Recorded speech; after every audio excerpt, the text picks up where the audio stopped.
ನಮಸ್ಕಾರ YouTube family, welcome to my channel. ಇವತ್ತು ನಾನು ಗೋಬಿ ಮಂಚೂರಿಯನ್ನ ಮಾಡ್ಬೇಕಂತ ಯೋಚಿಸಿದ್ದೀನಿ. ಸೊ ಬನ್ನಿ ಹೆಂಗ್ ಮಾಡಬೇಕು ಅಂತ ಹೇಳ್ಕೊಡ್ತೀನಿ. ಮೊದಲಿಗೆ ಏನೇನು ಬೇಕು ಅಂತ ನೋಡೋಣ.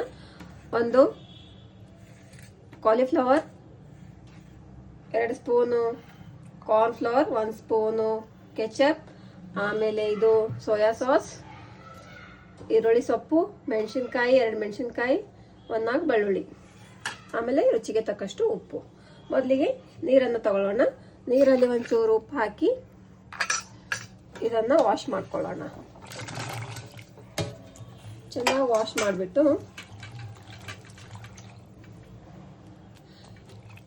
ಈ ಕಡೆ ಒಂದು ಬಾಣಲೆಯಲ್ಲಿ ಎಣ್ಣೆಯನ್ನು ಕಾಯೋದಕ್ಕೆ ಇಟ್ಬಿಡೋಣ.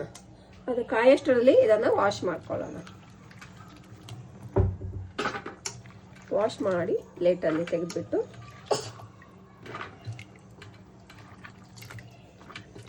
ದಯವಿಟ್ಟು ನನ್ನ ಚಾನಲ್ಗೆ ಸಬ್ಸ್ಕ್ರೈಬ್ ಮಾಡಿ.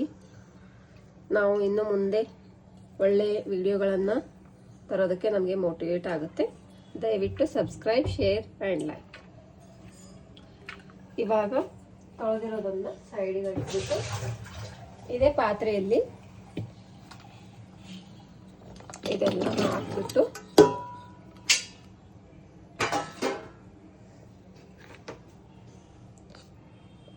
ಒಂದು ಸ್ಪೂನ್ ಕಾರ್ನ್ಫ್ಲವರ್, ಸ್ವಲ್ಪ ಉಪ್ಪು,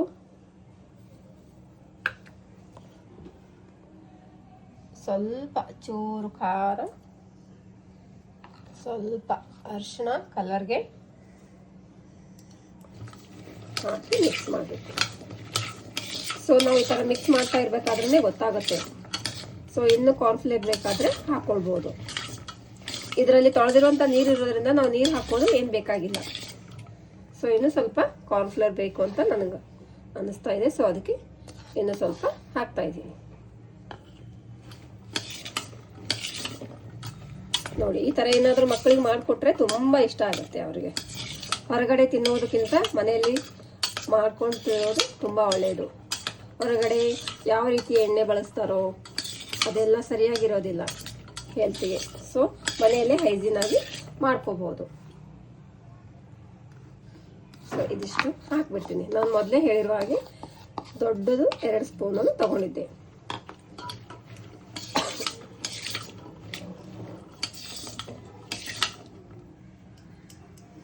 ಒಂಚೂರು ಇನ್ನು ಸ್ವಲ್ಪ ಖಾರನ ಹಾಕೋತೀನಿ. ಖಾರ ಜಾಸ್ತಿ ಬೇಕಾಗಿರೋರು ಜಾಸ್ತಿ ಹಾಕೊಳ್ಬೋದು. ಇದನ್ನು ಒಂದು 5 ನಿಮಿಷ ರೆಸ್ಟ್ ಮಾಡೋದಕ್ಕೆ ಬಿಟ್ಬಿಡಬೇಕು. ಸೊ ನೋಡಿ, ಇವಾಗ 10 ನಿಮಿಷದಲ್ಲಿ ಆಗಿಬಿಟ್ಟಿದೆ. ನಿಮಗೆ ಯಾವ ಥರ ಹಿಟ್ಟು ಹಾಕ್ತಾನೆ ಗೊತ್ತಾಗುತ್ತೆ. ಇದು ಕನ್ಸಿಸ್ಟೆನ್ಸಿ ಈ ಥರ ಸ್ವಲ್ಪ ಸ್ಟಿಕ್ಕಿಯಾಗಿ ಬರೋ ಥರ ಹಿಟ್ಟನ್ನು ಹೆಚ್ಚು ಕಡಿಮೆ ಮಾಡ್ಕೊಳ್ಬೋದು. 10 ನಿಮಿಷ ಬಿಡಬೇಕು. ಇವಾಗ ನಾವು ಇದನ್ನು ಫ್ರೈ ಮಾಡೋ ಸಮಯ. ಸೊ ಕೈಯಲ್ಲಿ ಎಣ್ಣೆಯಲ್ಲಿ ಬಿಟ್ಟರೆ ಕರೆಕ್ಟಾಗಿ ಆಗುತ್ತೆ ನೋಡಿ.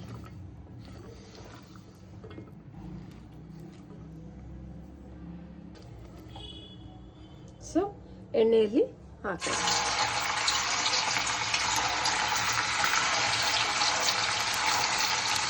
ತರಿಯಾಗಿ ಹಾಕಬೇಕು, ಅಂಟ್ಕೊಳ್ಳೋಕ್ಕೆ ಬಿಡಬಾರ್ದು.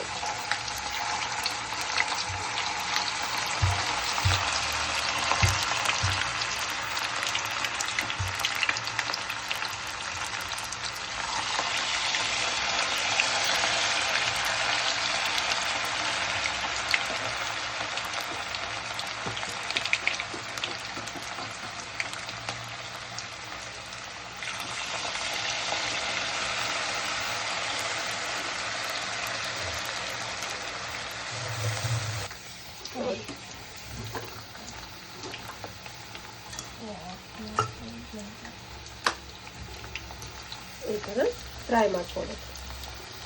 ಸೊ ಇದರಲ್ಲಿ ಏನಿರೋದು ಒಂದು ಟಿಪ್ ಅಂತ ಹೇಳಬೇಕಂದ್ರೆ, ಮೊದಲಿಗೆ ಸ್ವಲ್ಪ ಲೈಟ್ ಬ್ರೌನ್ ಬರೋ ಥರ ಫ್ರೈ ಮಾಡಿದ ತಕ್ಷಣ ಇದನ್ನು ತೆಗೆದು ಬಿಡಬೇಕು.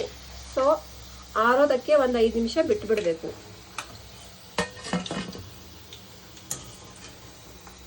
ಆಮೇಲೆ ಇದು ಆರಿದಾದ ತಕ್ಷಣ ನಾವು ಇನ್ನೊಂದ್ಸರಿ ಇದನ್ನ ಫ್ರೈ ಮಾಡಬೇಕು. ಆವಾಗ ಕ್ರಂಚಿನೆಸ್ ಬಂದ್ಬಿಡುತ್ತೆ. ಒಂದೇ ರೌಂಡ್ಗೆ ಇದು ಕ್ರಂಚಿ ಆಗೋದಿಲ್ಲ. ಹೋಟೆಲ್ ತರ ಆಗಬೇಕು ಅಂದ್ರೆ 2 ಸಾರಿ ನಾವು ಫ್ರೈ ಮಾಡಲೇಬೇಕು. ನಾನು ಸೆಕೆಂಡ್ ರೌಂಡ್ ಹಾಕಿದ್ದೀನಿ. ಇದಕ್ಕೆ ಸ್ವಲ್ಪ ಟೈಮ್ ಜಾಸ್ತಿ ಬೇಕಾಗುತ್ತೆ ಫ್ರೈ ಆಗೋದಕ್ಕೆ. ಸೊ 2 ಸಾರಿ ನಾವು ಮಾಡಬೇಕಾಗೋದ್ರಿಂದ ಸ್ವಲ್ಪ ಟೈಮ್ ತಗೊಳುತ್ತೆ. ಫ್ರೈ ಒಂದು ಮಾಡೋದು ಬಿಟ್ಟರೆ ಇದು ತುಂಬ ಬೇಗ ಆಗೋ ರೆಸಿಪಿ. ಫ್ರೈ ಮಾಡೋದಕ್ಕೆ ಮಾತ್ರ ಟೈಮ್ ಜಾಸ್ತಿ ಬೇಕು, ಯಾಕಂದರೆ 2 ಸಾರಿ ನಾವು ಫ್ರೈ ಮಾಡಬೇಕಾಗುತ್ತೆ. 2 ಸಾರಿ ಫ್ರೈ ಮಾಡೋದರಿಂದ ಹೋಟೆಲ್ನಲ್ಲಿರೋ ಥರ ಕ್ರಂಚಿ ಬಂದ್ಬಿಡುತ್ತೆ. ಆಲ್ಮೋಸ್ಟ್ ಆಗ್ತಾ ಇದೆ ನೋಡಿ, ಕ್ರಂಚಿ ಆಗಿದೆ. ಇದು ಸೆಕೆಂಡ್ ರೌಂಡ್ ಹಾಕಿದ್ದೀನಿ.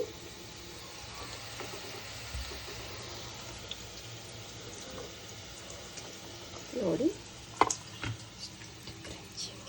ಕ್ರಂಚಿ ಆಗಿರೋದು ಗೊತ್ತಾಗ್ತಾ ಇದೆ.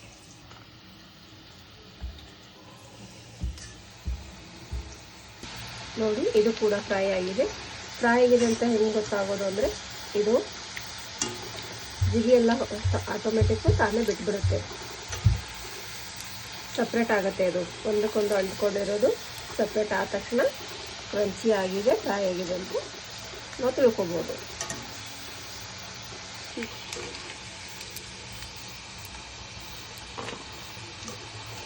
ಅದೇ ಬಾಣಲೆಯಲ್ಲಿ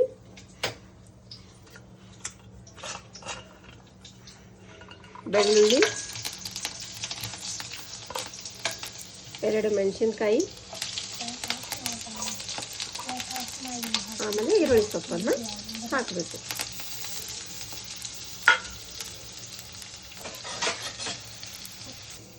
ಇದನ್ನು ಗಾರ್ನಿಷ್ಗೋಸ್ಕರ ಸೈಡ್ ಹಾಕಿ.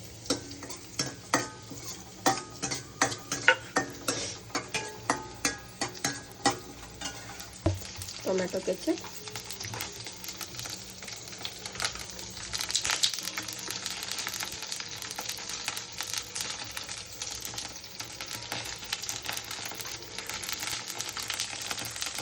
ಬಂದ್ ಮಾಡಿ 2 ಸ್ಪೂನು ಸೋಯಾ ಸಾಸ್,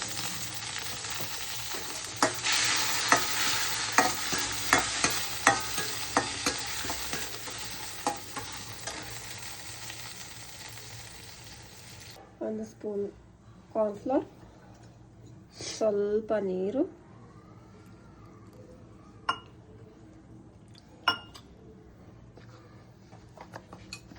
ಹಾಕಿ ಮಿಕ್ಸ್ ಮಾಡ್ಕೋಬೇಕು.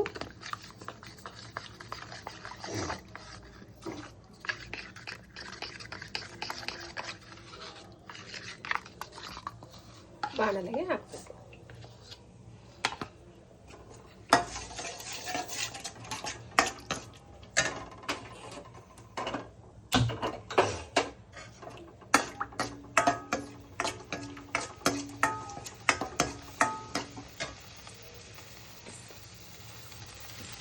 ಸ್ವಲ್ಪ ಉಪ್ಪು, ಚಿಟಿಕೆಯಷ್ಟು ಖಾರ. ಮೆಣಸಿನ್ಕಾಯಿ ಹಾಕಿರೋದ್ರಿಂದ ಜಾಸ್ತಿ ಖಾರ ಹಾಕುವ ಅಗತ್ಯ ಇಲ್ಲ. ಅದರಿಂದ ಇನ್ನು ಸ್ವಲ್ಪ ನೀರನ್ನು ಹಾಕೊಳ್ಬೋದು.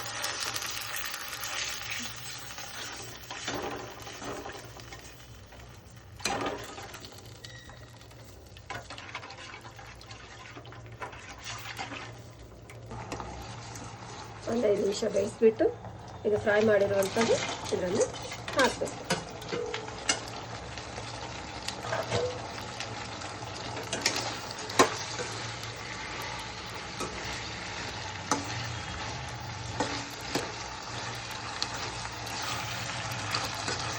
ನೋಡಿ,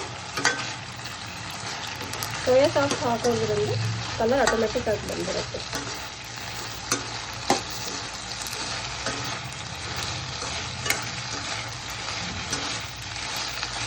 ಜಾಸ್ತಿ ಹೊತ್ತು ಬೇಯಿಸಬಾರ್ದು, ಇಲ್ಲಾಂದರೆ ಸಾಫ್ಟ್ ಆಗಿಬಿಡುತ್ತೆ.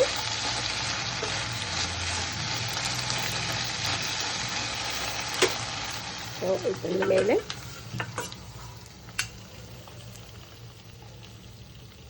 ಈರುಳ್ಳಿ ಸೊಪ್ಪನ್ನ ಗಾರ್ನಿಷಿಂಗ್ ಮಾಡ್ಬೋದು.